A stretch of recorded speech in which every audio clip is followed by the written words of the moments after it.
یہ کتاب اہل سنت والجماعت کے مستند و معتبر عقائد پر ایک خوبصورت دستاویز ہے۔ اس میں شریعت اور اس کی بنیادیں، علمی فقہ، امامت، ثبوت صفات باری تعالیٰ، ایمان و اسلام کا فرق، علامات قیامت اور یہود، ہنود، نصارہ اور مسلمانوں کے مابین عقائد کے فرق و امتیاز کو سہل ممتنع اسلوب میں بیان کیا گیا ہے۔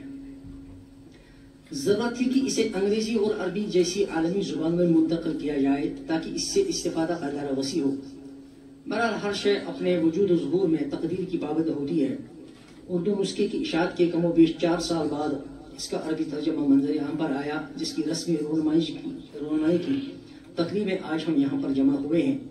اس نشست میں عربی نسخے کے حوالے سے گفتگو ہوگی۔ کتاب پیش لفظ، تقاریض، مجلس علمی کا تعارف اور کلمہ مترجم کو چھوڑ کر 9 ابواب پر مشتمل ہے، جو اس طرح ہیں: الشریعہ والمبادئها، القرآن والحدیث والاجماع والقیاس، علم الفقہ، علم العقائد، الامامہ فی منظور الاسلامی، اثبات صفات اللہ، الفرق بین الایمان والاسلام، علامات الساعہ، عقائد اليہود والنصارى، عقائد الہندوس، عقائد المسلمین۔ کتاب حالہ کی ابتدا میں مسیر اولا للمطبوعات والاستدارات کے عنوان سے مصنف نے مجلس علمی کے تصنیفی کردار پر اظہار خیال کیا ہے۔ وہ لکھتے ہیں کہ من المعلوم لدى الجميع ان العصر الراهن الذي نعيشه هو عصر الطباعة والنشر بجانب سيطرة وسائل الإعلام الإلكترونية وحمايتها على العالم بأصله بفضل انفجار العلوم العلمية على المستوى الدولي۔ یہ بات سب لوگ جانتے ہیں کہ موجودہ زمانہ جس میں ہم رہ رہے ہیں نشر و طباعت کا زمانہ ہے۔ اگرچہ عالمی سطح پر جدید الیکٹرانک میڈیا نے اپنا قبضہ جمایا ہوا ہے اور سائنسی علوم کے پھیلاؤ کی وجہ سے دنیا پر اس کی حکمرانی ہے۔ کلمات تشکر میں مصنف نے جناب مظفر حسین قاسمی صاحب کی کتاب کے بارے میں ان کی پسندیدگی کا شکریہ ادا کیا ہے، نیز اپنے صاحبزادگان صالح بلال، محمد اقبال اور منیر احمد کا شکریہ بھی ادا کیا ہے، جن کی محنت سے یہ کتاب عالم وجود میں آئی۔ تقدیم کے عنوان سے راکمی کے مختصر تحریر ہے، جس میں آصف صاحب کی علمی کاوشوں، مجلس علمی کی تاسیس کی غرض اور کتاب عقائد الاسلام کی اہمیت کے حوالے سے گفتگو کی گئی ہے۔ کتاب کے مترجم مفتی سجاد حسین قاسمی صاحب نے بھی کتاب کی اہمیت و افادیت پر پرمغز مضمون لکھا ہے، جو گویا کتاب پر ان کی تقریض بھی ہے۔ وہ لکھتے ہیں کہ لا شک ان الکتاب بین ایدینا یمثل اضافۃ قصیرہ للمملکۃ الاسلامیہ فی مجال العقیدۃ والتوحید، فهو موسوعة صغيرة في فصولها غنية في مضامينها۔ اس میں کوئی شک نہیں کہ کتاب حاضہ اسلامی کتب خانے میں عقیدہ و توحید کے حوالے سے ایک اہم اضافہ کا درجہ رکھتی ہے، بلکہ اپنے ابواب میں ایک مختصر دائرۃ المعارف کی حیثیت رکھتی ہے، جو اپنے مضامین کے اعتبار سے مالا مال ہے۔ تعریف المجلس العلمی بجامو کشمیر کے عنوان سے بانی مجلس جناب غلام نبی آسی صاحب نے مجلس علمی کی وجہ تاسیس اور اغراض و مقاصد پر تفصیلی روشنی ڈالی ہے۔ نداء الی القراء کے عنوان سے مصنف نے لکھا ہے کہ ماہنامہ راہ نجات میں دیگر مضامین و مقالات کے ساتھ ساتھ عقائد پر بھی ایک کالم سوال و جواب کی شکل میں شروع کیا گیا تھا، جسے قاری نے بہت پسند کیا، اور اب اسی سلسلے عقائد کو کتاب حادہ میں جمع کر کے شائع کیا جا رہا ہے۔ اس کا دوسرا جز بھی عنقریب منظر عام پر آئے گا۔ بین یدی کتاب میں مصنف نے اپنے افکار و نظریات پر روشنی ڈالی ہے، جن کی بنا پر مجلس علمی کا قیام عمل میں آیا ہے۔ یہ بڑی اہم تحریر ہے، جس سے ہمیں مصنف کے دینی موقف کو سمجھنے میں مدد ملتی ہے۔ موجودہ زمانے میں مختلف اسباب کے زیر اثر عام مسلمانوں کے اذہان میں اس طرح کے سوالات پیدا ہوتے ہیں: اسلام کیا ہے؟ اس کے اساسی عقائد اور مقتضیات کیا ہے؟ ایمان کیا ہے؟ عقیدہ کے کیا معنی ہیں؟ علم الفقہ کسے کہتے ہیں؟ شریعت اور اس کے اصول کیا ہے؟ دوسرے مذاہب کے عقائد کیا ہیں؟ مسلمانوں کو کن عقائد سے تمسک پر دنیا و آخرت کی کامیابی کا مجدہ سنایا گیا ہے؟ انہی سوالات کے جوابات پر ایک کتاب مشتمل ہے۔ مصنف نے لکھا ہے کہ اس کتاب کا مواد جمع کرنے میں انہوں نے مولانا جلال الدین رومی، مولانا عبدالحق حقانی، مولانا اشرفی تھانوی، مولانا انور شاہ صاحب کشمیری رحمہ اللہ جیسے اساطین امت کی تحریروں سے استفادہ کیا ہے۔ اصل کتاب شروع ہونے سے پہلے مفتی مظفر حسین صاحب قاسمی کی ایک تقریر ہے، جس میں انہوں نے کتاب کے بارے میں اپنی پسندیدگی کا اظہار کیا ہے۔ پہلے باب الشریعہ و مبادئها میں کل 81 سوالات ہیں۔ یہ باب اصول فقہ سے شروع ہوتا ہے۔ اس میں عبارت النص، اشارت النص، دلالت النص اور اقتضاء النص پر گفتگو کی گئی ہے۔ مصنف نے مثالیں بھی دی ہیں جن سے ان کی تفہیم آسان ہو گئی ہے۔ پھر اس باب میں آگے حدیث شریف پر گفتگو کی گئی ہے، مثلا یہ کہ قولی حدیث اور فعلی حدیث میں کیا فرق ہے۔ سنت کی کتنی اقسام ہیں، احکامی احادیث کی کل تعداد کیا ہے، قطعی ثبوت کا کیا مطلب ہے، علاوہ ازیں حدیث کی اقسام، کتب حدیث کے نام، حدیث کے درجات و طبقات اور محدثین ستہ کا تعارف بھی دیا گیا ہے۔ اسی باب میں فن سیرت پر بھی ابتدائی قسم کی گفتگو کی گئی ہے، اجماع کے دلیل شرعی ہونے کے دلائل دیے گئے ہیں، قیاس پر گفتگو کی گئی ہے، اجتہاد کے بارے میں اسلامی موقف کی وضاحت کی گئی ہے، ائمہ اربعہ کا تعارف اور تقلید شرعی پر اظہار خیال کیا گیا ہے۔ دوسرا باب علم الفقہ و علم العقائد درج ذیل قسم کے سوالات سے شروع ہوتا ہے۔ من عاقل الناس فی العالم فمن يرشد الناس في امر الدين لما لا يرشد الله ويربي كل افراد البشر على حده لماذا يصطفي من عباده الاخيار لهذه المهمه وما هي انواع احکام الله۔ اس نوع کے سوالات کے ذریعے مصنف اس باب کے مرکزی موضوع کی طرف قاری کی رہنمائی کرتے ہیں۔ مثلا ما هو اسم كل نوع من الاحکام، اس کے جواب میں لکھتے ہیں اطلق العلماء على القسم الاول علم الفقہ وسموا القسم الثاني بعلم العقائد۔ چونکہ علم العقائد کو علم الکلام بھی کہتے ہیں، آگے سوالات کا سلسلہ اسی عنوان سے قائم کیا گیا ہے۔ اہل سنت کے دو عظیم امام ابو منصور ماتریدی اور امام ابو الحسن اشعری رحمہ اللہ کا مختصر تعارف بھی دیا گیا ہے۔ پھر اہل سنت والجماعت کے بارے میں سوالات کا سلسلہ قائم کیا گیا ہے۔ مثلا ایک سوال اس طرح ہے کہ من هم اہل السنت والجماعہ، اس کے جواب میں مصنف نے لکھا ہے اہل السنت والجماعہ هم الذين تمسكوا بالسنة وانتهجوا منهج الصحابة رضي الله عنهم واتبعوا دربهم قولا وفعلا، هم يأخذون بكتاب الله وسنة رسوله ويسيرون مسيرة السعادة العالم عند ظهور الخلاف في نازلة أو حادثة لم يسبق ذكره في القرآن الكريم والسنة النبوية الشريفة، ومن كان يلتزم بهذه الطريقة الصنية فهو من أهل السنة والجماعة۔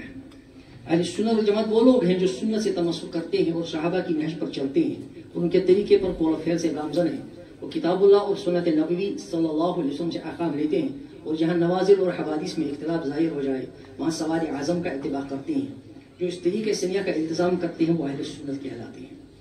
آگے اسلامی فرقوں میں معتزلہ پر گفتگو کی گئی ہے، آل کی لغوی اور شرعی تعریف بھی دی گئی ہے، پھر جدید فرقوں کا تذکرہ بھی کیا گیا ہے، مغربی فلسفہ پر اظہار خیال بھی کیا گیا ہے۔